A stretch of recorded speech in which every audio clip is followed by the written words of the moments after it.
ओम शांति।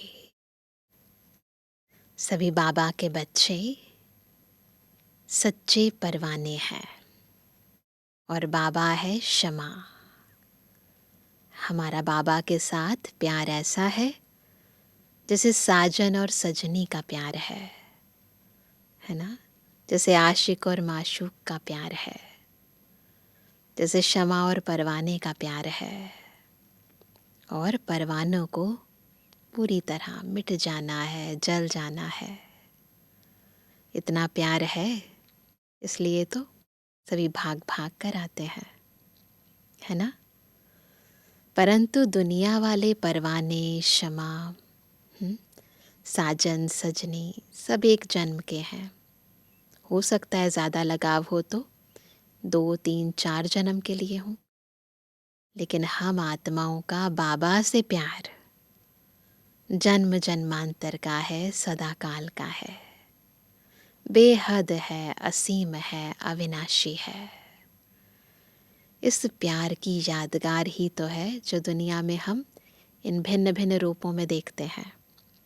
तो सच्चा प्यार, अविनाशी प्यार, आत्मा और परमात्मा का प्यार केवल संगम युग पर होता है। और उसे अनुभव करने का बाबा जो प्यार का सागर है, उसे अपना बनाने का ये पद्मा पदम सौभाग्य कोटों में कोई में भी कोई आत्माओं को मिलता है। तो अपने इस रूहानी फ़ख्र को इमर्ज करेंगे, स्थित होकर अपनी आत्मिक स्थिति में हम बाबा की मुरली सुनेंगे। तो सुनते हैं बाबा की मधुर मुरली। आज है 22 अगस्त 2023। बाबा के महावाक्य हैं, मीठे बच्चे बाप आए हैं कलयुग की महफिल में। यह बहुत बड़ी महफिल है। इस महफिल में तुम परवाने क्षमा पर फिदा हो, पावन बनते हो। हम कौन हैं? सच्चे परवाने। और बाबा की महफिल लगी हुई है, किस लिए आए हैं? क्षमा पर फिदा होने। प्रश्न है, यदि बच्चों का पुरुषार्थ अब तक भी चींटी मार्ग का है तो उसका कारण क्या? चेक करो अपने पुरुषार्थ को। अगर वो चींटी मार्ग का है, बहुत स्लो हो रहा है, तो उसका कारण क्या है? उत्तर है, कई बच्चों में रूठने की आदत है रूठने की आदत। बाप से रूठकर पढ़ाई छोड़ देते हैं तो माया नाक कान से पकड़ लेती है। पढ़ाई छोड़ते हैं तो माया पकड़ती है, इसलिए पुरुषार्थ आगे नहीं बढ़ता, चींटी मार्ग का ही रह जाता है। बच्चों को मुरलीधर बनने का शौक चाहिए। मुरली धारण भी करनी है, फिर मुरली सुनानी भी है। सुनकर औरों को सुनाना है, रिजल्ट देनी है। जो बच्चे मुरली मिस करते हैं, जिन्हें पढ़ाई का कदर नहीं, वह कभी बख्तावर नहीं बन सकते। राज्य भाग्य लेना है, बख्तावर बनना है तो मुरली ज़रूर सुननी है, पढ़ाई का कदर रखना है ना। आज का गीत सबको समझ तो आ ही गया होगा। महफिल में जल उठी क्षमा परवानों के लिए, प्रीत बनी है दुनिया में मर जाने के लिए। महफिल में जल उठी क्षमा, महफिल में जल उठी क्षमा परवाने के लिए, प्रीत बनी है दुनिया में मर जाने के लिए। महफिल में जल उठी क्षमा परवाने के लिए, प्रीत बनी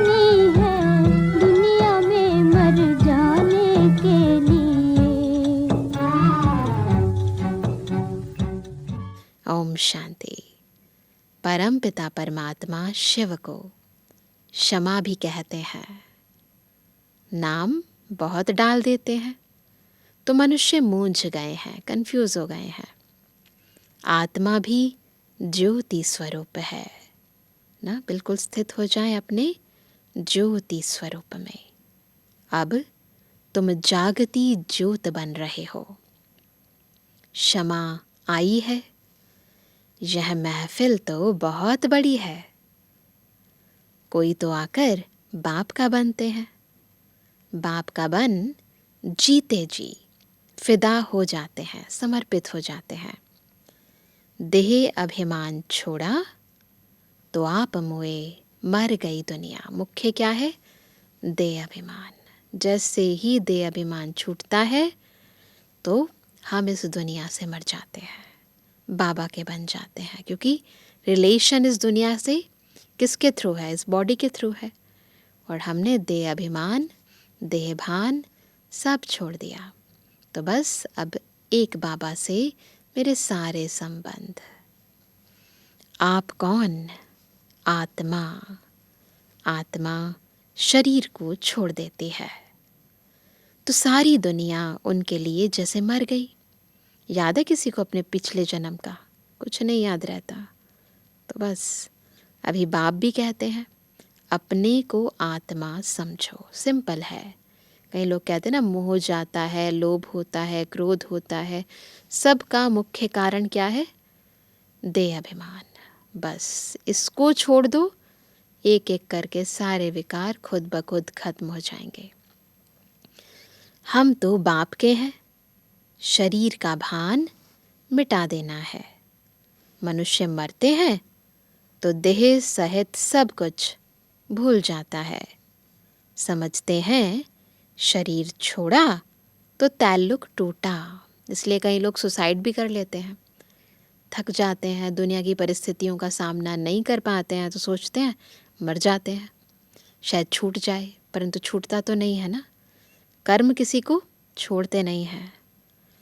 शरीर के साथ ही ताल्लुक यानी नाता है। तुम शरीर होते हुए अशरीरी रहते हो, क्योंकि तुम्हारा ताल्लुक अब बाप से हो गया। तुमको राजयोग सिखलाने लिए बाप ने भी शरीर धारण किया है। महफिल में आए हैं। तुम्हारे में भी कोई पूरा जानते हैं, कोई अधूरा। इस बात को सब एक समान नहीं जानते हैं। कोई तो कुछ नहीं जानते। बाप कहते हैं मैं इस रचना में आया हुआ हूँ। किसमें? ब्रह्मा बाबा में। यह बातें मनुष्य ही समझेंगे। भारतवासी जानते हैं। शिव जयंती भी है, यानी शिव बाबा इस सृष्टि पर आए हैं। शिव है परम पिता परमात्मा, सभी आत्माओं का बाप। वह आते हैं ज़रूर। मंदिर भी है। आते हैं इसलिए मंदिर है, क्योंकि कुछ करके गए हैं। आए हैं इसलिए यादगार बने हैं। मंदिर तो ढेर बनते हैं। जैसे क्राइस्ट तो एक था, उनकी यादगार में जड़ चित्र कितने ढेर बनाए हैं, है ना। कितने चर्चेस बनाते हैं। यह भी परम पिता परमात्मा, जिनको पतित पावन कहते हैं, उनके मंदिर हैं। यह है अभी पतित दुनिया की महफिल। कहाँ बैठे हैं सभी? पतित दुनिया की महफिल में। ये सारी दुनिया पतित है। फिर होगी, फिर क्या होगी? पावन दुनिया की महफिल। पावन दुनिया में तो वह आते नहीं। बाबा कौन सी महफिल में आते हैं? पतित आत्माओं की महफिल में। पावन दुनिया में नहीं आते। पावन दुनिया की महफिल बहुत छोटी होती और सुखी होते हैं, इसलिए वहाँ आने की दरकार नहीं। बाबा बड़ी महफिल में आते हैं। आना है बड़ी महफिल में, जब सारी आत्माएं सृष्टि पर होंगी। उनका नाम ही है पतित पावन नाम है क्योंकि काम किया है। यह है पतित दुनिया, फिर पावन दुनिया भी है। उसी नई दुनिया में ज़रूर थोड़े होंगे। तुम बच्चों में नंबरवार पुरुषार्थ अनुसार सच्ची सच्ची सर्विस करते हैं। सर्विस करना और बात है, परंतु सच्ची सर्विस करना ये यथार्थ समझना है। सच्चाई की सर्विस का सबूत भी निकलता है। जो सच्चे दिल से बाबा की सेवा करते हैं, निस्वार्थ भाव से, बाबा की याद में रहकर, अपने को निमित्त समझकर निर्माण भाव से सेवा करते हैं, कोई अहंकार नहीं होता है, तो बाबा कहते हैं ऐसी सर्विस का सबूत भी निकलता है। तो बाप महफिल में आए हैं। आज बाबा महफिल में आए हैं। वह है पतितों को पावन बनाने वाला। कहा जाता है charity begins at home. Bharat अविनाशी बाप का अविनाशी बर्थ प्लेस है। मनुष्य भूल गए हैं शिव बाबा कब आया था। उनको ही पतित पावन कहा जाता है। आते भी हैं पतित शरीर में। उनकी महिमा कितनी भारी है, कितने गीत बने हैं और दिल भी गाता है। शिवाय नमः, तुम्हारी महिमा भी अपरम अपार है। बाबा की महिमा भी अपरम अपार है और बच्चों की भी। वैकुंठ की कैसे स्थापना करते हैं, जिस वैकुंठ की भी महिमा अपरम अपार है। स्थापन करने वाले की भी, सहयोगी बनने वालों की भी, और जो स्थापन करते हैं उसकी भी महिमा अपरम अपार है। तुम बच्चे ही यह जानते हो और ऐसे वैकुंठ में जाने लिए पुरुषार्थ करते हो, और कोई नहीं करते हैं, केवल हम बच्चे करते हैं। परंतु तुम्हारा पुरुषार्थ बड़ा ठंडा चीटी मार्ग का देखते हैं। बाबा क्या कहते हैं, पुरुषार्थ कैसा है? मंजिल तो बहुत ऊंची है, परंतु पुरुषार्थ कैसा है? चीटी मार्ग का, बहुत स्लो स्लो कर रहे हैं। माया किसको कान से, नाक से पकड़ती रहती है। अलग अलग रूप से माया आती है, किसको भी छोड़ती नहीं है। सोचते भी हैं ऐसे शिव बाबा को निरंतर याद करें। प्रण करते हैं सुबह सुबह कि अब बाबा को बिल्कुल निरंतर याद करेंगे, एक सेकंड भी बाबा की याद छोड़ेंगे नहीं। जैसे पत्नी पति को कितना याद करती है, यह तो क्या है, पतियों का पति है, बाबा है। पतियों का पति भी है, पिताओं का पिता भी है ना। ऐसे बाबा को कितना याद करना चाहिए। पत्नी को पति कभी भूलता है? जो कुछ कर रही है किसके लिए? पति के लिए। ऐसे बाबा की हम कितनी महिमा गाएं। गीत आदि में भी शिव बाबा की कितनी महिमा करते हैं। तेरी महिमा अपरम अपार है, ऐसे बोलते हैं ना। इतनी महिमा क्यों गाई जाती? कोई कारण तो होगा ना। तुम जानते हो बाप ही भारत को स्वर्ग बनाते हैं। क्या करते हैं बाबा? क्यों महिमा अपरम अपार है? क्योंकि बाबा भारत को स्वर्ग बनाते हैं। भारत को कितना ऊंच बनाते हैं, भारत को, भारतवासियों को। रावण फिर नीच बना देते हैं, बिल्कुल कंट्रास्ट वाला काम करते हैं। बाप आकर सुखी बनाते हैं, दोजख को बहिश्त बना देते हैं। ऐसे बाप को कोई जानते नहीं। पतित तो सारी दुनिया है। भल अशोका होटल के सुख आदि हैं, परंतु यह सब तो अल्पकाल के लिए है। बिजली चली जाए, कोई बड़ी बात हो जाए, तो फिर पल भर में सुख दुख में बदल जाता है, अल्पकाल का है। यह है मृग तृष्णा समान राज्य, पाई का भी इसमें सुख नहीं। दुख ही दुख है। सतयुग में राजा रानी तथा प्रजा कितने सुखी रहते हैं। अभी तो कितना दुखी है। कितनी रिश्वत खाते, कितने पाप आदि करते हैं। भारत दैवी संप्रदाय था। भारत की महिमा बड़ी जबरदस्त है, जो अब तुम जानते हो। भगवान की महिमा गाते हैं, याद करते हैं, परंतु जानते नहीं। याद करते हैं लेकिन जानते ही नहीं है। फिर जब जानते नहीं है तो याद कैसे करते हैं, है ना? तो यथार्थ याद तो नहीं ठहरी ना। अरे भगवान कहते हो तो भगवान का पूरा नाम चाहिए ना। उनका नाम है शिव। उनकी सारी महिमा है। दुनिया में जो कुछ भी अच्छा है, सुखी है, जो भी विशेषताएं हैं, वो सब किसकी महिमा है? शिव बाबा की। देने वाला दाता एक मेरा बाबा।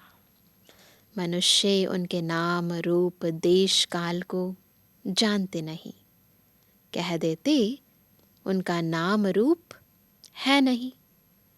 कहते भी हैं परम पिता परमात्मा परम धाम का रहने वाला है।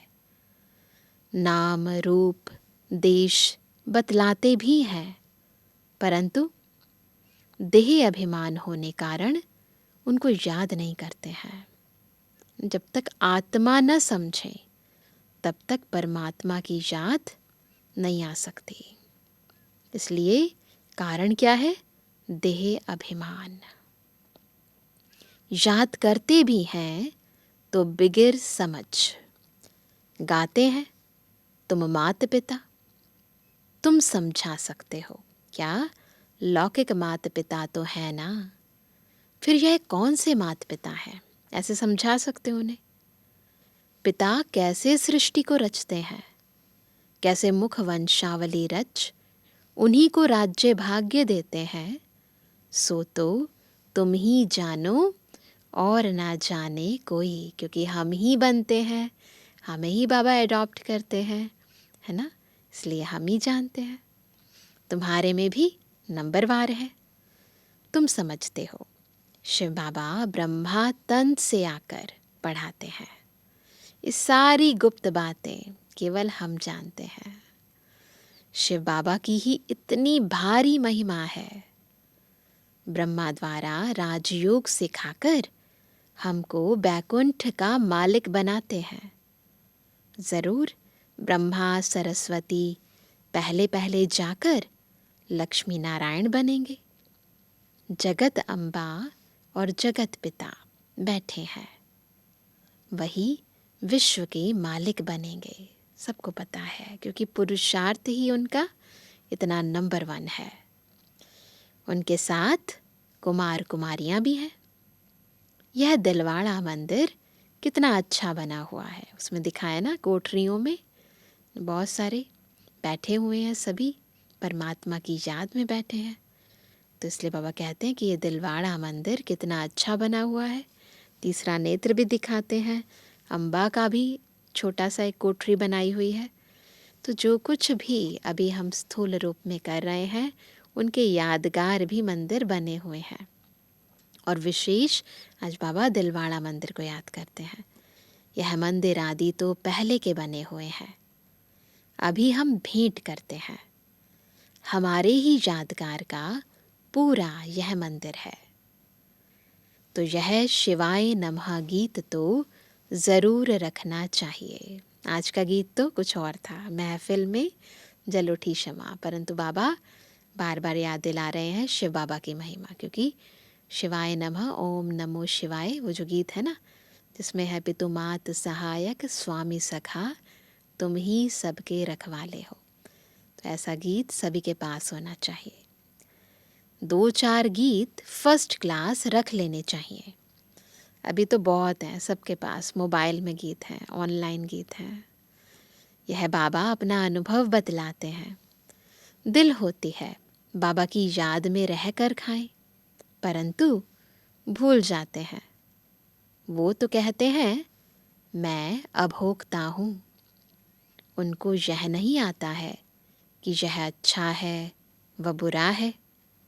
बाप कहते हैं मैं आता ही हूँ तुम बच्चों को पतित से पावन बनाने, क्योंकि रावण ने तुम्हारे ऊपर जीत पहन ली है। अब फिर उस पर जीत पानी है। रावण तुमको कौड़ी जैसा बनाकर देवाला निकाल देते हैं। भारत का अब देवाला है ना। फिर तुमको सॉल्वेंट बनाता हूँ। इनसॉल्वेंट बुद्धि मनुष्य ही बनते हैं। बाबा हमें समृद्धि संपन्न बनाते हैं, फिर हम कंगाल बन जाते हैं। कैसे?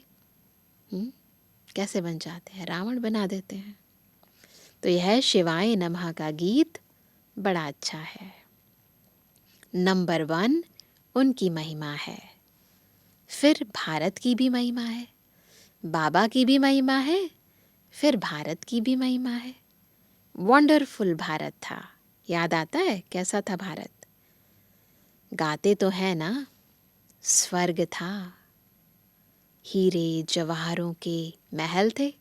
पहुंच जाओ सारे स्वर्ग में बुद्धि से। कैसा था स्वर्ग?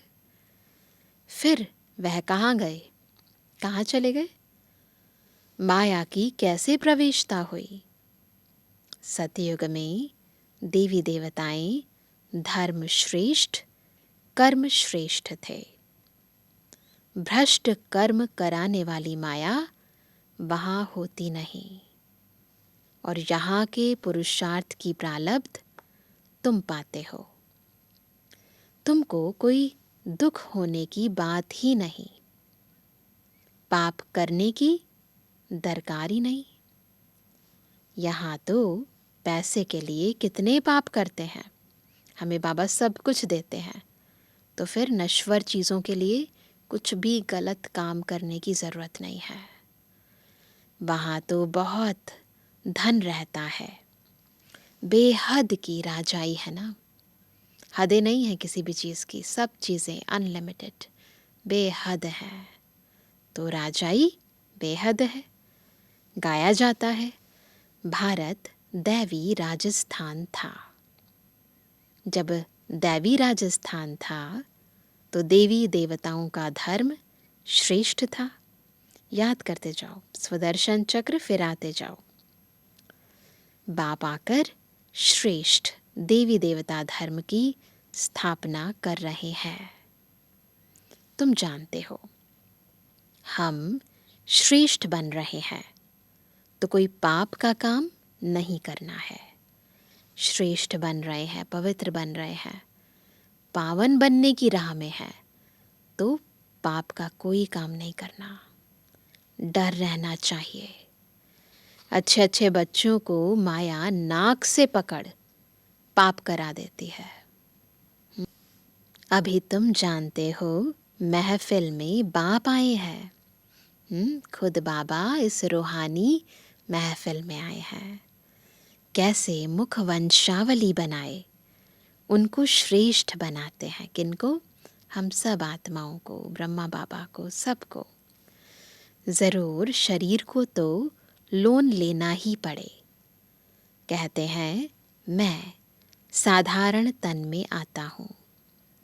यह अपने जन्मों को नहीं जानते, मैं बतलाता हूँ। इनका नाम ब्रह्मा रख दिया है।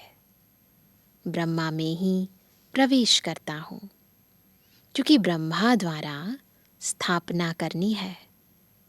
ऐसे थोड़े ही बौद्धि, इस्लामी व सिख में प्रवेश करेंगे। बाप कहते हैं मुझे उस तन में प्रवेश करना है जो पहले पहले सूर्यवंशी श्री नारायण था, फिर उनको ही बनाता हूँ। जो इस दुनिया की नंबर 1 आत्मा है, बाबा है नंबर 1, तो इस दुनिया में भी आएंगे तो किसके तन में? जो नंबर 1 आत्मा है, जो सबसे पहले सूर्यवंशी महाराजा बनी।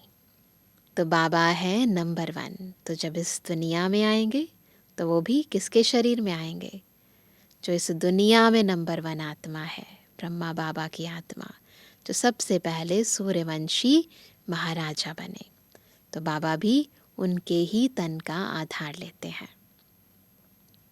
इसलिए बाबा कहते हैं, जो पहले पहले सूर्यवंशी श्री नारायण था, फिर उनको ही बनाता हूँ। यह अपने जन्मों को नहीं जानते हैं। यह है ज्ञान कांड। जैसे बताते हैं ना, अयोध्या कांड, किष्किंधा कांड, तो अलग अलग कांड रामायण में बताते हैं। ऐसे ही बाबा भी कहते हैं ज्ञान कांड। एपिसोड जैसे होता है ना, ज्ञान बाप ही देते हैं, फिर वहाँ भक्ति का नाम निशान नहीं। ज्ञान मार्ग भक्ति मार्ग कहा जाता है। आधा कल्प भक्ति कांड, आधा कल्प ज्ञान कांड चलता है। यह भी ड्रामा में नोंद है। ज्ञान और भक्ति, सुख और दुख, सब ड्रामा में नोंद है। पतित बनना ही है। बच्चों को अच्छे अच्छे राज समझाए जाते हैं, गाते भी हैं। भगवान आकर भक्तों को साथ ले जाते हैं। परम पिता परमात्मा को याद करते हैं। कैसे याद करते हैं? बाबा आओ, माया रूपी जंजीरों से आकर छुड़ाओ, हमको लिबरेट करो, मुक्त करो। कहते हैं ना, मुक्ति दो। तो इसलिए बाबा कहते हैं हम ऐसे पुकारते हैं। जो भी मित्र संबंधी आदि हैं, सबको लिबरेट करते हैं। फिर वहाँ दैवी माँ बाप मिलेंगे। यहाँ से लिबरेट होंगे, ऊपर जाएंगे परम धाम में, फिर नीचे आएंगे तो दैवी माँ बाप मिलेंगे। तुम देवी देवता बन जाएंगे, तुम्हारी आत्मा भी प्योर हो जाएगी। अभी तुम्हारी आत्मा पतित बनी है, तो हम यहाँ भी देखते हैं क्या बन जाएंगे, और अभी क्या सीन है वो भी देखते हैं। सो फिर पावन बनेगी। अनेक प्रकार के चित्र हैं, जिसका ऑक्यूपेशन कुछ भी नहीं। क्या रीज़न है ना? ऐसे ऐसे चित्र बनाए हैं कि हमें हैरानी होती है कि ऐसी भी मनुष्य आत्माएं होती थी क्या? जैसे गुड़ियों की पूजा करते हैं। मैं ना गुड्डा हूँ ना गुड्डी हूँ, यानी ना मेल हूँ ना फीमेल, मैं तो हूँ ही निराकार, है ना। बाबा तो बस ज्योति बिंदु है ना। ना स्त्रीलिंग न पुरलिंग, सदा शिवलिंग, ज्योतिर्लिंग। बाबा कहते हैं गुड्डा और गुड्डी मनुष्य हैं, मैं नहीं बनता हूँ, मुझे निराकार ही कहते हैं। तुम गुड्डे गुड्डी अभी बहुत दुखी हो। क्या है हम? गुड्डा गुड्डी। वैकुंठ में तुम बहुत सुखी थे। सुख की महिमा अपरम अपार है। बाबा की महिमा अपरम अपार। बाबा जो सुख देते हैं उसकी महिमा अपरम अपार। जो दुनिया बनाते हैं उसकी महिमा अपरम अपार, है ना। और बच्चों की महिमा भी अपरम अपार।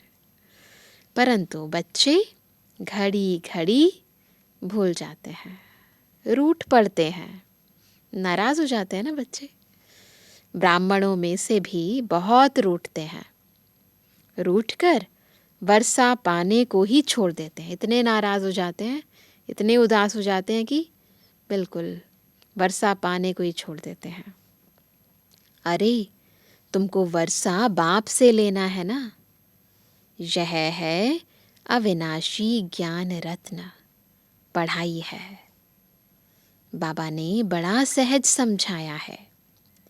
भल तुम कहाँ नहीं आ सकते हो? अच्छा, मुरली तो मंगाकर पढ़ सकते हो। कोई कारण है, किसी कारण कुछ बुरा लग गया है, परंतु मुरली से तो नहीं रूठना चाहिए ना, वो तो शिव बाबा की मुरली है, इसमें नुकसान की कोई बात नहीं है। बाकी हाँ, पुरुषार्थ कर सर्विस का सबूत देना है।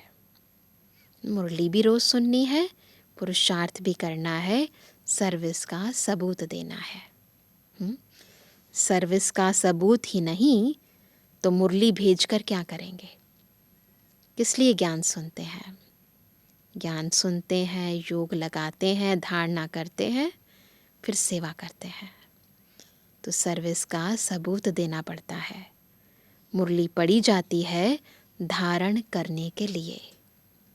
अगर एक कान से सुन दूसरे से निकाल देते हैं तो फिर क्या कर सकेंगे? फिर क्या कर सकेंगे? कुछ नहीं कर सकते। बाबा को याद ही नहीं करते हैं। कोई पाप करते हैं तो बुद्धि का ताला बंद हो जाता है।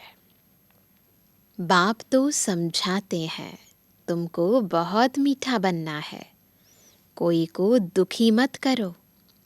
अंत में तुम बच्चे बहुत मीठा बाप जैसे बन जाएंगे, बहुत स्वीट बन जाएंगे, सारी कड़वाहट निकल जाएगी।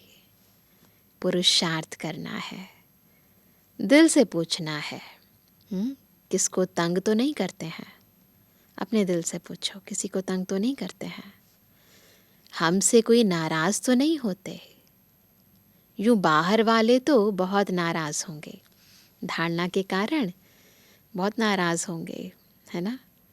तुम ब्राह्मण कुलभूषणों को मुरली रोज ज़रूर सुननी चाहिए। अंडरलाइन, एक दिन भी मुरली मिस नहीं करनी है ना? मुरली है आत्मा का भोजन। नहीं भोजन करेंगे तो आत्मा कमज़ोर हो जाएगी। मुरली नहीं सुनेंगे तो धारणा कैसे होगी? मुरली नहीं सुनते हैं तो ज़रूर समझो वह बख्तावर नहीं। मुरली को कभी छोड़ना नहीं चाहिए। ब्राह्मणियों को भी मुरली शिव बाबा से मिलती है ना? कौन सुनाते हैं मुरली? शिव बाबा सुनाते हैं। उनसे कनेक्शन रखना है। तो मुरली हमारा बाबा से कनेक्शन है। डायरेक्ट मुरली तो भेजें, लेकिन फिर आप समान भी बनाकर तो दिखाओ। बाबा तो सब कुछ करने को तैयार है, परंतु फिर सेवा भी तो करनी है।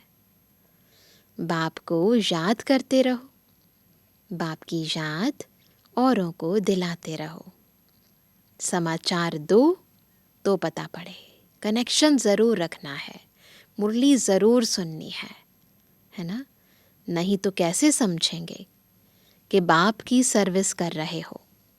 सबूत ज़रूर चाहिए सर्विस का। मुरलीधर बनने का शौक चाहिए। है शौक? है? टेप्स भी मुरलीधर बनती है ना? पहले टेप्स होती थी तो टेप्स में भरकर मुरलियाँ बाबा भेज देते थे, तो भी मुरलीधर है। एज इट इज़ बाबा की वाणी सुना देती हैं। यह एक्यूरेट मुरली सुना सकती हैं, तुम नहीं सुना सकेंगे। उसमें थोड़ा थोड़ा चेंज हो जाएगा ना? तो क्या करना चाहिए? औरों के कल्याण के लिए टेप रिकॉर्ड मशीन लेकर देनी चाहिए। यह पुरानी बात है। और आज तो सबके पास मुरली डायरेक्ट आ जाती है ना? इतने सब सुनेंगे तो उन सब का फल देने वाले को बहुत मिलेगा। इसलिए देखना है किससे हमारी उन्नति होती है, कौन सी ऐसी सेवा करे जो बाबा आज बता रहे टेप रिकॉर्ड मशीन ले कर दो, है ना? तो यह पुरानी बात है, परंतु अभी तो फैसिलिटीज़ तो हैं, परंतु इम्पॉर्टेंट है कि हमारा मुरली के प्रति रिगार्ड हो, बाबा के प्रति रिगार्ड हो, मुरली सुनने का सुनाने का शौक़ हो। तो फिर जहाँ चाह होती है वहाँ राह अपने आप मिल जाती है। तो इसलिए बाबा कहते हैं ले करके देंगे भी वह जिनको इसके रहस्य का पता होगा, जिसको मुरली की इम्पोर्टेंस पता होगी, वही फिर ऐसी सेवा करेंगे। इस मुरली सुनने से तुम राजाई पद पाते हो, छोटी बात नहीं है। राजाई पद पाते हो इस मुरली से। तो सुननी चाहिए ना, बार बार सुननी चाहिए। और कोई का भाषण सुनने से स्वर्ग का मालिक बनेंगे क्या? भाषण तो सुनते हैं ना, है ना? अभी तो यूट्यूब पर सबके भाषण सुनते हैं, परंतु इम्पॉर्टेंट क्या है? मुरली। मुरली सुनने से राजाई मिलती है। अथवा मनुष्य से देवता थोड़ी बनेंगे। मनुष्य का भाषण सुनने से, है ना, मनुष्य से देवता नहीं बनेंगे। यह तो फर्स्ट क्लास दान करना है, जिससे 21 जन्मों के लिए बहुतों का कल्याण होता है। टेप रिकॉर्ड लेकर देना व मकान लेकर देना कितनी अच्छी सर्विस है। बच्चे बैठ सर्विस करेंगे, मकान फिर भी तुम्हारा ही रहेगा। ऐसे ऑनर नहीं बाबा कहते कि हमें बना दो, उसका फल तुमको मिलेगा। वहाँ रिटर्न में बड़े बड़े महल मिल जाएंगे। कखपन देते हैं और बाबा से पद्मा पदम लेते हैं। वह समय आएगा जो तुम बच्चों को तो बहुत मकान मिलेंगे। अभी देख रहे हैं ना, समय आ चुका है। चरणों में झुकते रहेंगे। मकान भी हम क्या करेंगे? बाबा क्या करेंगे? हमको तो सिर्फ सर्विस करनी है।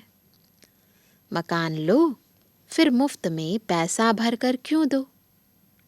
सौदागर भी तो यह पक्का है ना? क्योंकि बाबा को पता है ऐसा ना हो कि वो मकान दे, फिर यूज़ ना हो, फिर बाबा को उसका रिटर्न देना पड़े। बाबा पक्का सौदागर है। इसलिए जब ज़रूरत है और जो आत्मा दिल से देती है ना, उसका बाबा सफल कराते हैं। तो ये भी देखना है, समय पर देते हैं, कब देते हैं। ज़रूरत के टाइम देते हैं, अपनी मर्ज़ी से देते हैं, है ना? तो बाबा सौदागर पक्का है, सेंसेबल सौदागर है।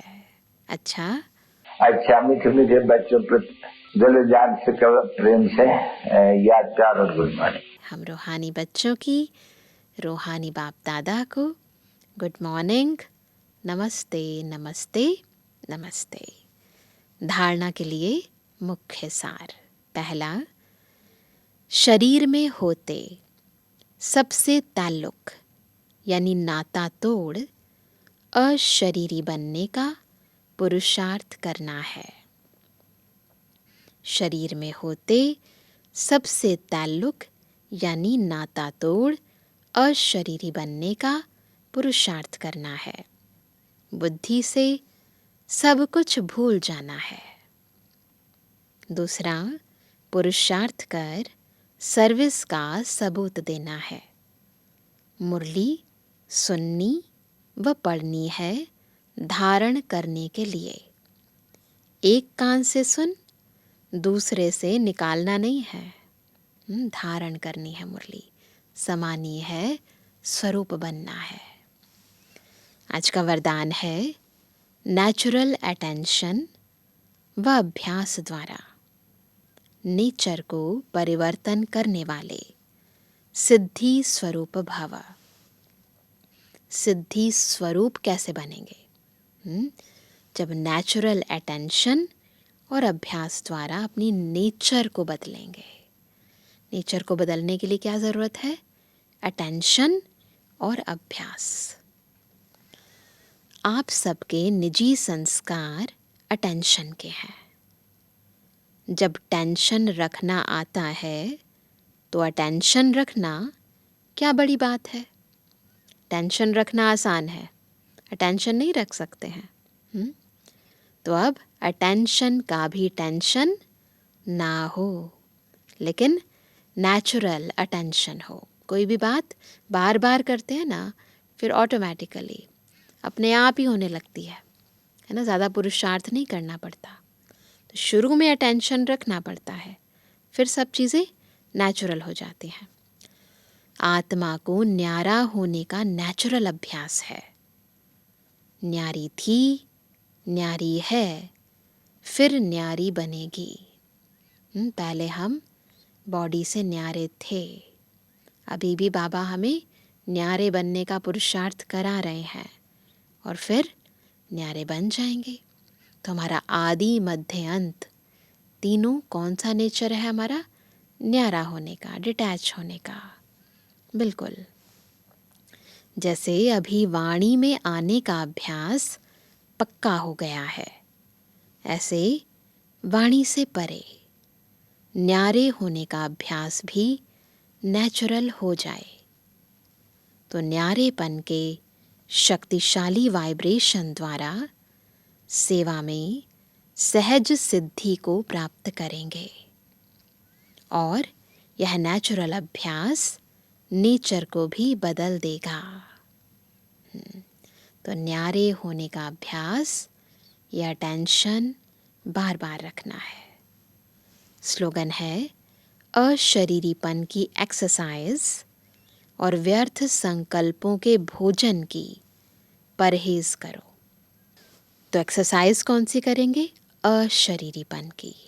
सेकंड में देह से न्यारे, फिर सेकंड में देह में आए, कर्म किया, फिर देह से न्यारे, ये एक्सरसाइज। और दूसरा व्यर्थ संकल्पों की परहेज, है ना, अटेंशन देंगे ना।